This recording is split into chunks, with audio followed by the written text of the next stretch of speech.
Story of the day finds itself on the front page of the Herald Sun. You and I were having a large chat about it early doors, and it's an inside article by Keith Moore, inside editor for the Herald Sun, and it poses the question, have police found the body of the 40-year fugitive and Melbourne evil dad Elmer Crawford?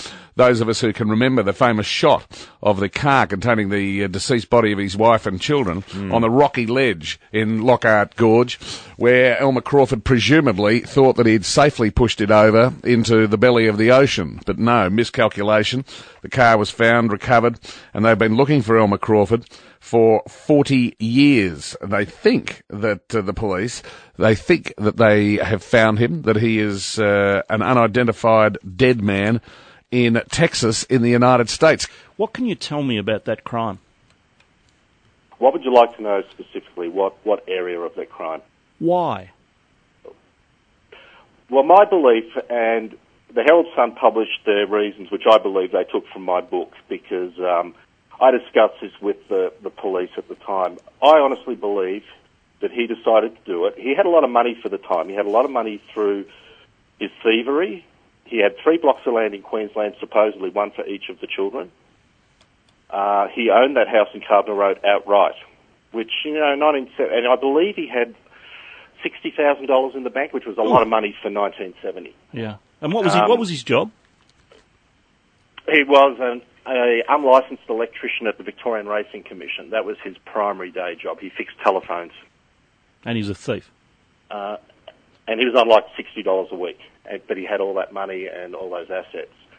I honestly believe when Teresa was pregnant when she was murdered, and he wanted her to have an abortion. And my honest belief is that she threatened to expose his thievery, which he'd been doing for years. And I think he decided the only way he could get out of that with his money was to kill the family in a manner where it looked like they had disappeared. Because he'd gone back and started to clean up at the house. And I believe his plans were to make it look like they had vanished. And the interesting thing is, and this only struck me after I'd written the book, all the children died from fractured skulls. He actually, hit them very hard with hammers. With his wife, he knocked her unconscious first with a piece of lead wrapped in rubber. Then he electrocuted her. Now, if you imagine that he pushed the car off the cliff, let's say they find the car 10, 20 years down the track, the only ones with physical injuries are going to be the 3 children. And I believe he was going to say that his wife had yet another bout of postnatal depression, and that she drove off with the children. And, 10, 20 years later, with the forensic as they were back then, it would have looked truthful. Believable. She had no physical injuries. The 3 children had fractured skulls. Crawford's off scot-free with all his money. On the line is Sergeant Damien Jackson, who was a former homicide detective, was in charge of this case when it was last examined in 2008, so it's still on his desk in that sense. Sergeant Jackson, good morning. Good morning, Neil. Okay, what's your feeling? Is it him? Look, we've certainly conducted some extensive inquiries in relation to this male over there, and I'm quietly confident that it is. How do we confirm it?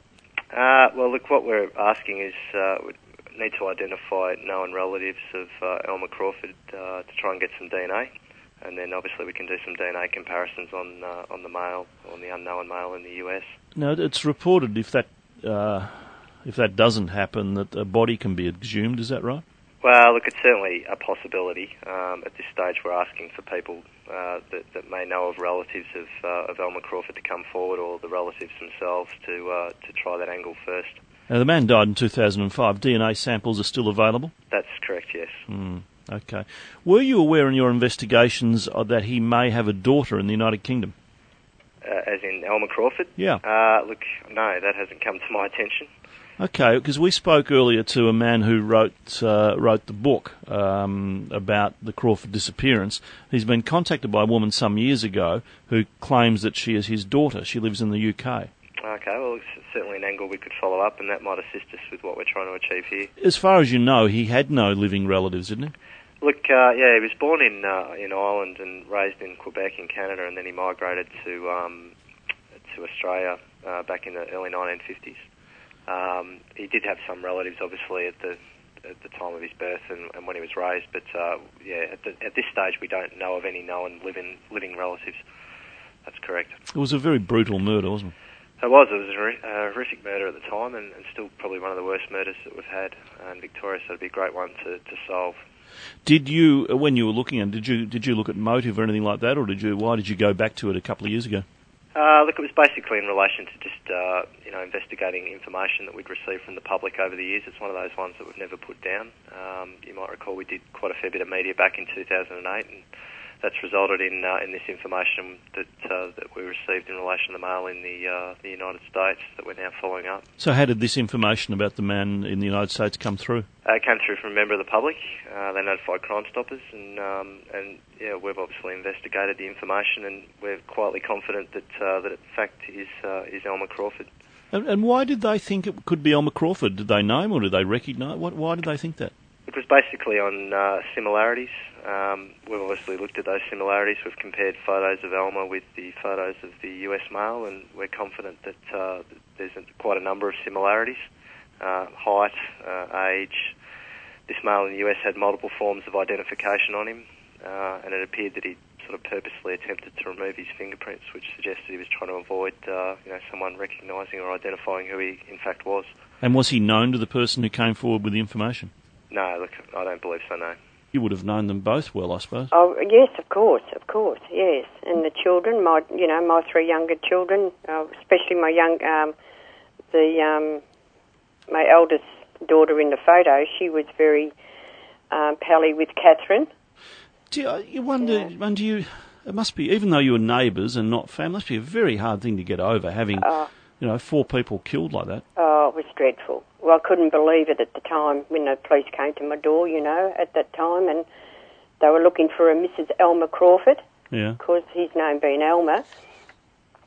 And I said, no, it's Mr. Elmer Crawford, and then we were told what happened, of course, and there was only just about 4 or 5 of us at the inquest and at the funeral. It was a very private funeral, at that time, because they didn't want the media to get hold of where the funerals was and whatever, What sort of man was Elmer? He was very, very quiet man, very quiet. Never spoke very much unless you spoke to him. Did she ever feel threatened by him, do you think? No, not really. She was a little bit upset about being pregnant again, but, she sort of got over that and thought, oh, well, it's happened, we're going to have the bubba and whatever, But you wouldn't have thought he was a violent man? No, of course not. No, he was, very gentle, very, and up until that stage, of course. How do you feel about the possibility that they've finally found Elmer Crawford? Oh, very good, yes, because it sort of sticks in your mind, you don't know where he was, nobody knew where he was. No, I'm glad that they've found him. See, but you're one of the people that they're chasing justice for, because they don't know if either of them have got any families still alive, but you being a close friend, in a sense, if they can prove that it's Elmer Crawford and they know that Elmer Crawford did it, it's a bit of closure for you, isn't it? It will be closure for me and my family, yes.